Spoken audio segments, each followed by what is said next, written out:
Bom dia para você que está em nossa sintonia. Estamos recebendo aqui nos estúdios a doutora Sheila Marquardt, psicóloga. Esse mês aqui na Monte Carlo, em alusão ao Outubro Rosa, que é um mês dedicado à conscientização do câncer de mama, realizamos uma série de entrevistas sobre o assunto. E receber o diagnóstico de que se está com câncer não é momento nada fácil. O resultado da doença não é mais uma sentença de morte. Embora haja inúmeros casos de cura, o paciente teme pelo futuro. Então, como devemos reagir diante desta notícia? O que falar ao paciente com câncer? Hoje recebemos aqui no Monte Carlo de manhã a doutora Sheila Marquardt, psicóloga especialista em análise transacional, para falar como devemos agir nesses momentos. Bom dia, doutora Sheila, seja muito bem-vinda. Bom dia, obrigada e bom dia a todos os ouvintes da Monte Carlo. Bom, doutora, descobrir um câncer que tem um efeito devastador na vida dos pacientes, correto? Quais as principais reações de quem recebe o diagnóstico de câncer? Isso vai depender muito de vários fatores, né? A personalidade da pessoa que está recebendo, né? A experiência de vida daquela pessoa, como ela interpreta a questão de saúde e doença para ela, né? Mas normalmente, realmente, é uma questão devastadora, né? Porque a palavra câncer está atrelado a uma doença terminal, né? E não uma doença crônica, que ela deveria ser entendida, e ligada à dor, sofrimento, angústia, né? E traz uma série de coisas juntos, uma bagagem de insegurança, bagagem de mudanças da vida, de instabilidade, fantasias, medo, né? E nos deixa diretamente frente a frente com a instabilidade, com a vulnerabilidade da vida, que é o que a gente mais tem medo, né? E que vai de encontro ao nosso apego material, né? Apego familiar. material, exatamente, material de carne, de pessoa, Isso. né? Exatamente. Quais os benefícios do apoio emocional durante o tratamento? Em que momento este acolhimento psicológico deve começar? O apoio psicológico, ele deve começar assim que ela teve o diagnóstico de câncer, né? Porque a pessoa ela passa por várias fases do luto, né?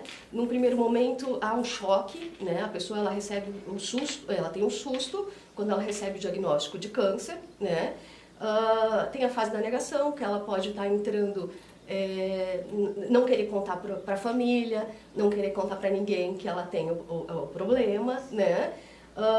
Ela vai em busca de muitos médicos como uma forma de negação mesmo da doença, ou isso até é positivo, né? Mas se a pessoa ficar cristalizada nessa fase, fica ruim, porque Enraizada nesse sentimento. Exatamente, porque ela não progride no tratamento, né? Tem a fase da culpa, né? Pessoas que ficam enraizadas nessa fase, ela pergunta, por que comigo? O que eu fiz de errado? Né? Ela entende isso como um castigo, né?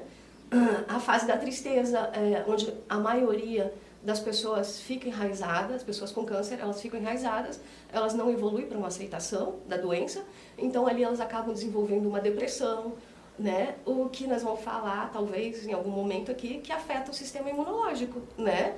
Porque é a forma como o paciente encara o diagnóstico que faz diferença também no tratamento, né? Faz total diferença, né? Não no sentido assim, ó, se você tiver um pensamento positivo, você vai se curar, você vai obter a cura, não é isso. Mas realmente a questão do otimismo, da perseverança, da aceitação, faz com que a pessoa ela comece a produzir químicos positivos, né? E não negativos, porque nós somos um sistema químico, né? Quando estamos alegres, a gente libera serotonina, dopamina, né? Quando estamos amando, seja um cachorrinho, né? Por isso que às vezes a questão do animal, ela também é indicado para alguns casos, né? Porque a gente libera ocitocina, né? E quando a gente está angustiado, triste, a gente libera cortisol, que é o hormônio do estresse, a gente deixa de produzir os químicos bons, né? E isso acaba afetando a questão da imunidade da pessoa. Certo. Doutora Sheila, o apoio psicológico pode ser muito positivo, mas na hora e na ânsia de querer ajudar em um momento como este, às vezes acabamos não fazendo de forma mais adequada. Que tipo de frases nós devemos evitar com parentes ou amigos que estão em tratamento de câncer? Ou que quando você descobre, né, que a pessoa amiga está com câncer? Não entrar numa forma de super proteção com aquela pessoa, né? Evitar frases do tipo, você não vai conseguir fazer isso, você não pode mais fazer isso. Eu acho que a alimentação é a pessoa que vai ter que colocar, né? Porque o que ela menos quer lembrar é que ela tem câncer e das suas limitações, né? Eu acho que isso já cabe dela fazer, não a pessoa externa entender o interno dela, né? Cabelo cresce, cai, mas fica a vida, né? Eu acho que a gente também tem que entender que para mulher, principalmente para mulher, né? O cabelo ele é muito importante, sim, né? Você tem que respeitar aquele movimento da pessoa de tristeza, de introspecção. O que ela não pode realmente é só ficar cristalizado nesse movimento. Mas frases também, eu sei o que você está sentindo, mas você nunca teve câncer, né? E você não tem aquela personalidade, você não tem aquele dado de realidade que aquela pessoa está tendo, né? Não se preocupa, vai dar tudo certo, né? Naquele momento a pessoa ela não está pensando num futuro, ela está pensando no aqui e agora, né? E naquele momento não está certo, né? Então ela está passando por um sofrimento.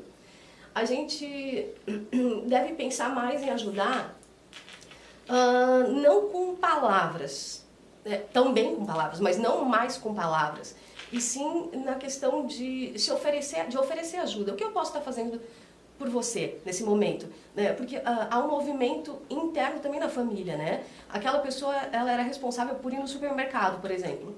Eu posso fazer isso por você se você quiser. Você me fala quando, né? Coisas do tipo, vamos na missa hoje? Oferece. A pessoa ela vai querer ou não, né? Estou orando por você. Frases que vão estar ajudando. E frases de incentivo, sim, elas são importantes, mas a ajuda é a questão primordial, né? Não falar só sobre a doença lá, a partir do momento que tu encontra, né, a pessoa ficar tocando no assunto, como é que tá sendo o tratamento? Como você está? Passou mal? Tu passou mal? Tu ficou enjoada? Isso. Né? Lembrar que a pessoa, o câncer é um estado daquela pessoa, mas não representa a pessoa em si, né? A pessoa, se antes ela cantava e deixou de cantar, fala sobre aquilo, não fala sobre o câncer, né? Exato. Vá visitar a pessoa e leve coisas engraçadas, uma piada, mas também não esperando que aquela pessoa aceite tão bem, porque é o tempo dela, né? Quando a pessoa se irrita, não traga para você, é uma angústia dela, né? Ela só está querendo achar um lugar para descarregar o lixo dela naquele momento, né? E muita gente traz para si isso aí. Né? Eu acho que isso é entender, isso é ajudar uma pessoa que está passando com o diagnóstico de câncer, né? Às vezes ela só quer canalizar uma raiva, uma tristeza, e muita gente traz para si isso, né? E fica chateada, não visita mais. Eu convido uma vez para ir em tal lugar, ela disse não, então eu não vou mais. Tem que respeitar o tempo daquela pessoa, né? E evitar também, como nós estávamos conversando aqui antes, aquela expressão de piedade, né? Quando encontra a pessoa. De pena, exatamente. Tudo que a pessoa não quer é que tenham pena dela, né? Porque, na verdade, é um estágio, é uma coisa que talvez dure, é crônico, né? Mas aquelas mudanças, aquelas adaptações daquela pessoa vão começando a estabilizar, né? E ela vai se reintegrando àquela nova realidade dela. Você gostaria de destacar mais alguma coisa, doutora? O que é importante para as pessoas que lidam com amigos e com parentes que estão em tratamento de câncer? Eu acho que as palavras de ordem seriam julgar menos e talvez falar menos, né? E escutar mais, entender mais e aceitar mais. Eu acho que essas seriam as palavras de ordem, assim, né? Porque a gente está acostumado a dizer o que não fazer no câncer, né? E isso seria o que fazer, né? Doutora, muito obrigada pela sua visita, sua participação aqui nos estúdios da Monte Carlo FM. Eu agradeço. Volte sempre. Podemos contar com você em próximas ocasiões aqui para falar desses assuntos tão importantes hoje, principalmente do atendimento psicológico a qualquer, não só com relação, né, à doença como o câncer, que é este mês em alusão ao Outubro Rosa, mas nós temos aí também Novembro Azul em seguida. Né? Muito obrigada pela participação. Imagina, eu que agradeço. Espero ter ajudado alguém aí. Com certeza. Então, gente, tem uma coisa que é importante também ressaltar, né, que o tratamento psicológico ele deve ser o último a ser findado, após o tratamento médico, né? Porque o tratamento médico, ele deu o procedimento adequado, a tratativa adequada para a doença, né? Mas a pessoa ela acaba tendo mudanças de rotina, mudanças significativas na vida daquela pessoa, e o tratamento psicológico ele é importante depois, né, para a questão da aceitação, a orientação a familiares, né, como fazer essa pessoa se sentir útil novamente, ver que tipo de jogos psicológicos estão sendo feitos nessa família, né? O vitimismo, por exemplo, tem famílias que elas são muito são muito separadas e a doença ela vem por um sentido para aproximar aquelas pessoas, mas daí acaba criando uma cristalização no vitimismo, né? A pessoa no momento primeiro ela é vítima, né? Daí depois daquele movimento acabou a doença e a família continua naquele ciclo. Então o olhar psicológico é um olhar sem contaminação, né?